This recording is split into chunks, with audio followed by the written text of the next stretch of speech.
Moïse Katumbi, qui est un ancien gouverneur du Katanga et quelqu'un qui est respecté parmi les peuples congolais. C'est un homme d'action. Est-ce que tu peux nous parler de ta carrière? Je suis de la famille des hommes d'affaires. C'était des hommes d'affaires acceptés avant d'entrer dans la politique. J'avais mon équipe avant d'être gouverneur. J'ai gagné beaucoup de championnats. J'ai appris beaucoup. Comme entrepreneur, j'ai appris beaucoup avant d'être gouverneur. Je suis devenu l'un des meilleurs gouverneurs que le Congo avait déjà. D'après le rapport de nos anciens amis et des donateurs. J'ai trouvé la province qui était à l'état mort. Toutes les matières premières, environ 70%, appartiennent à la province du Katanga. Quand je suis venu, il n'y avait pas de route, d'électricité, d'eau. J'ai fait ce que je pouvais faire, c'est pourquoi je suis dans le cœur de Katanga et tous les Congolais. La politique est ce qui arrive le président Trump vient des affaires d'une famille des hommes d'affaires, Elon Musk. J'ai dirigé la province comme un projet qui devrait réussir.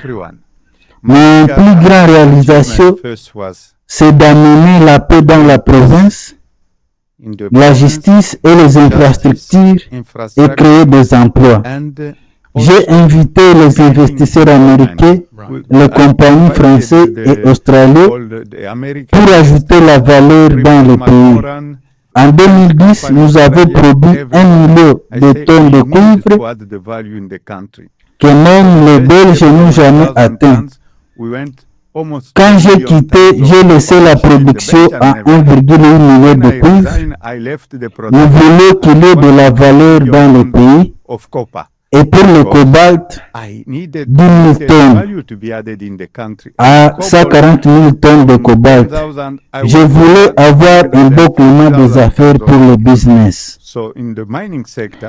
J'avais environ 70 compagnies qui sont venues investir et construire de nouvelles infrastructures, des fonderies et qui avaient stabilisé l'argent dans le pays. Le Congo, c'est un pays riche, mais les Congolais sont pauvres.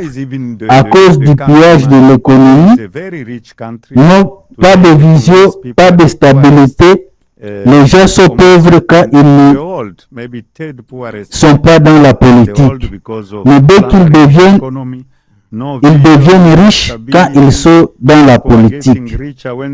Ils voyagent dans des jets privés et demandent d'aider partout dans le monde qu'ils dépensent. C'est pourquoi je supporte Donald Trump de revoir les choses et voir réellement si l'argent part à destination finale et aide réellement.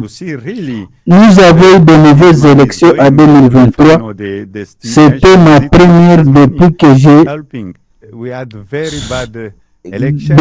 je suis né. J'ai 60 ans. Le problème au Congo, nous avons eu des élections chaotiques qui devaient finir dans un jour.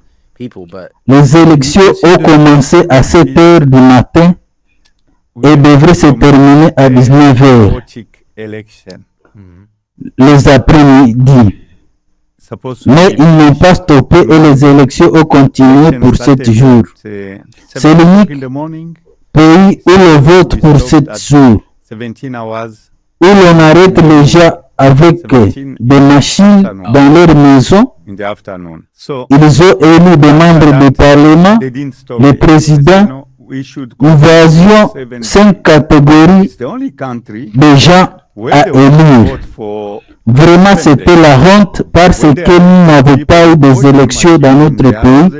Ceci a créé de l'instabilité. Si nous devions avoir de bonnes élections, si le président Félix Tshisekedi avait gagné les élections, je pouvais lui dire félicitations. Je suis président de l'équipe et il n'avait pas gagné en 2018 et n'avait pas gagné en 2023. Vraiment, ils ont refusé les observateurs de l'Union européenne pour venir voir et observer les élections, mais aussi auditer la CENI et les machines. Vraiment, c'était un chaos total. Le problème du Congo aujourd'hui, ce n'est pas la population du Congo, mais c'est nous les politiciens. Si la fraude va continuer, qu'un président qui n'avait pas gagné les élections devient président, c'est la perte du temps. Il y a beaucoup de choses à changer. Mauvaise gouvernance, personne ne fait pas confiance à ce gouvernement illégitime, personne ne viendra pas avec son argent pour venir investir.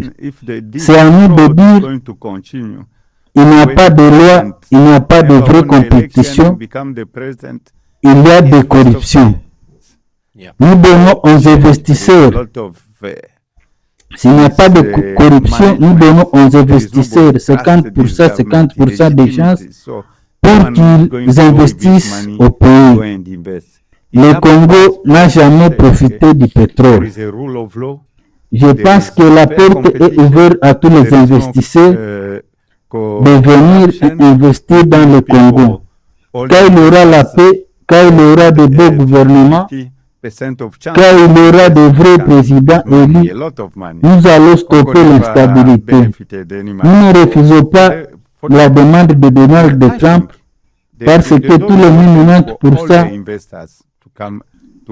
ne sont pas partis. Il n'y a pas de mine. C'est un projet du président qui dit de fuir les mines. Il n'y a pas de mine. C'est un rêve. C'est vraiment un rêve. J'ai été gouverneur, je connais le nombre de choses. Le président n'a pas le droit de le dire parce qu'il doit consulter le peuple congolais. Le pétrole appartient aux Congolais. Je pense que c'est juste. La communication peut être et il a mal communiqué. Le Congo est ouvert pour tout le monde. Plus d'investisseurs, plus de la création d'emplois pour amener le développement. N'oubliez pas le passé où nous allions commander, travailler ensemble et avoir de bons résultats pour le monde entier. Nous devons nous aimer d'abord, ce qui est important.